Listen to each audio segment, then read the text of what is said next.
We're also joined in the studio this morning by TalkTV's chief political commentator, Peter Cardwell, alongside Conservative chair of the London Assembly, Andrew Boff. Peter, we're going to start with you. Crucial 48 hours for Rishi?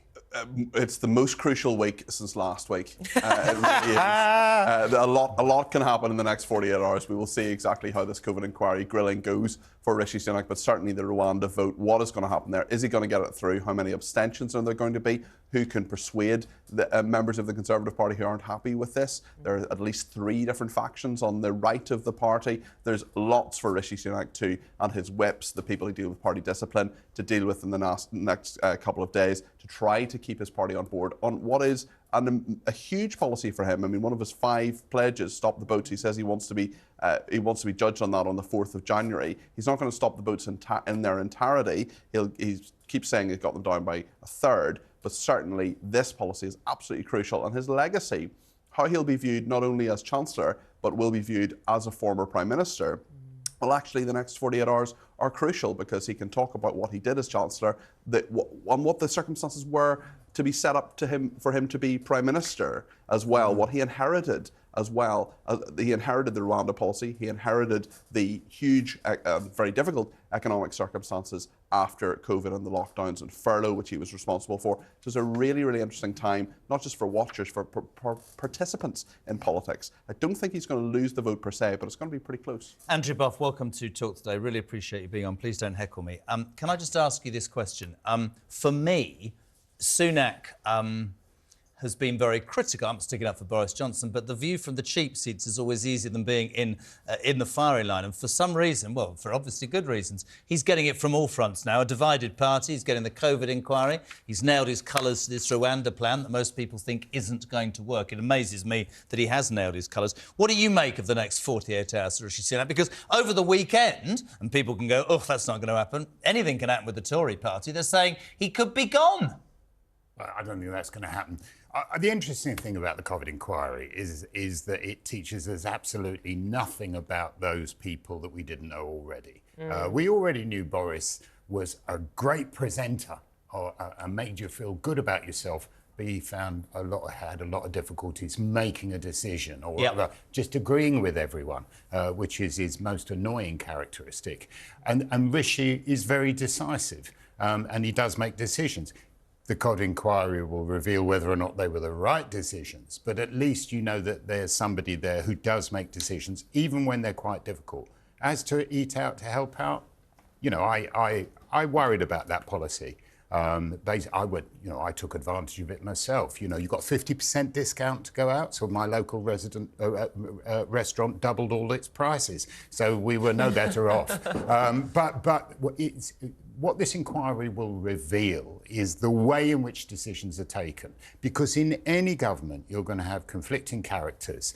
I mean, good policy making takes place when people are disagreeing with each other, not when they're all agreeing with each other. Will it actually, and we were talking about this last week, I'd love your take on this. We were saying that, you know, all this tittle-tattle and all these WhatsApp messages and he said, she said, do not the British public, for the money and the time this is going to take, actually want to know how it happened and make damn sure that it never happens again? Well, Isn't that the most important thing? I do agree with you, actually, because I think this idea that you can take decisions through limited WhatsApp groups is a real poor practice.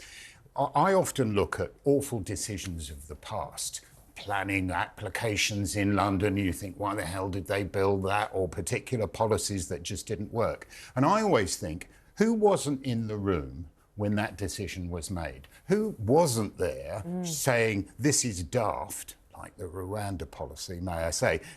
Who wasn't in the room saying this is daft, so that at least people could listen to that opposing point of view? Those WhatsApp groups, those little self-referential WhatsApp groups, are a terrible way to make decisions.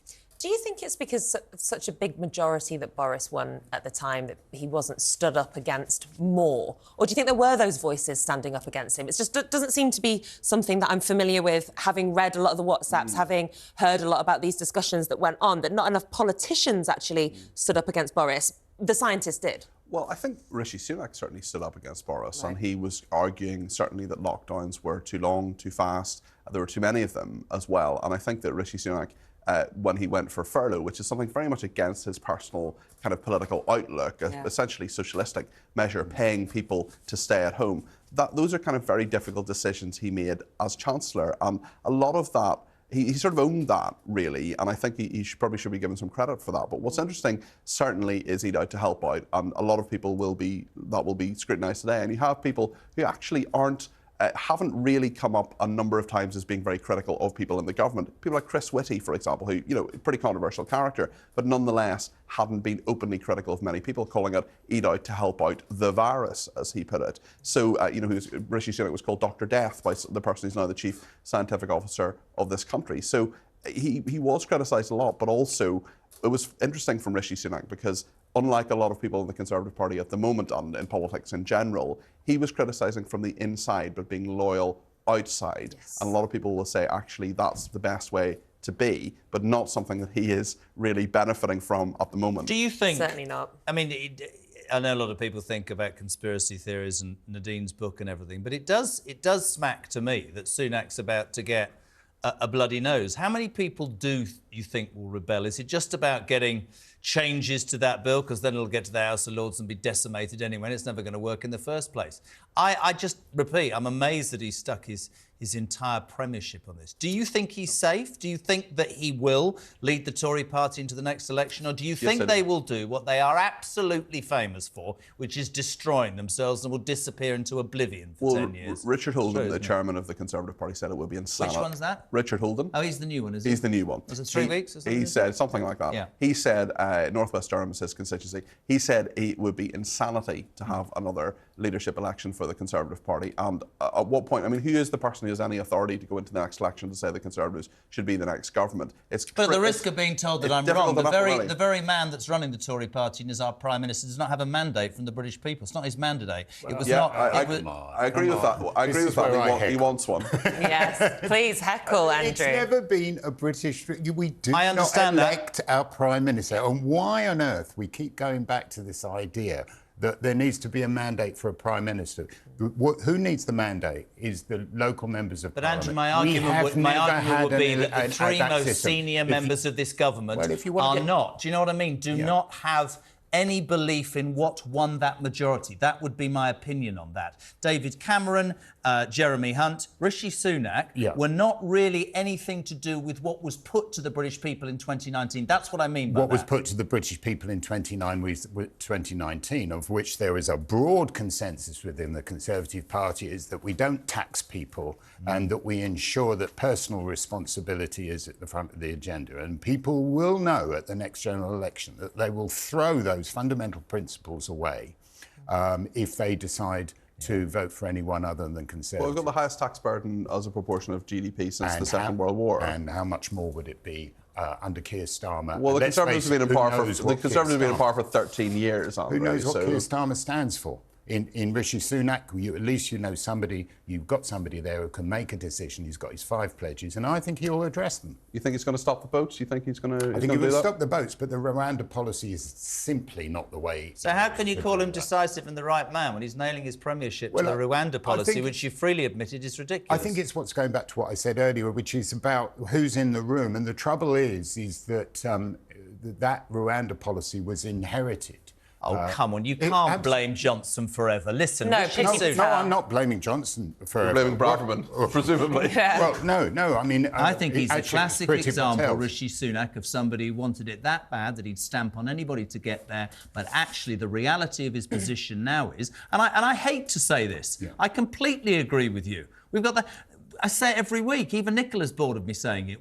I was brought up, it was low taxation, safe borders, a good military, fiscal responsibility. You cannot, even being the staunchest Tory out there, look at this government and go, we've got the highest taxation in 70 years. You can't forever blame Johnson or the pandemic or this or that. Rishi Sunak, in my humble opinion, was so desperate for the job, and the reality is, actually, he hasn't done... They're less popular as a party than they were when he took over from Liz Truss. Well, I disagree with you. And the reason that we're experiencing very low poll ratings at the moment is because we have got somebody who's willing to make a decision and shed all those policies, many of those policies of the past, and have got the strength to do it in order to get us back to those core principles that make the Conservative Party attractive Your phone's heckling me now. My phone's heckling. Do you honestly think, and a genuine question to you, Andrew, as a Conservative Assembly member in London, the leader, do you honestly think that Sunak can turn it round? Yes.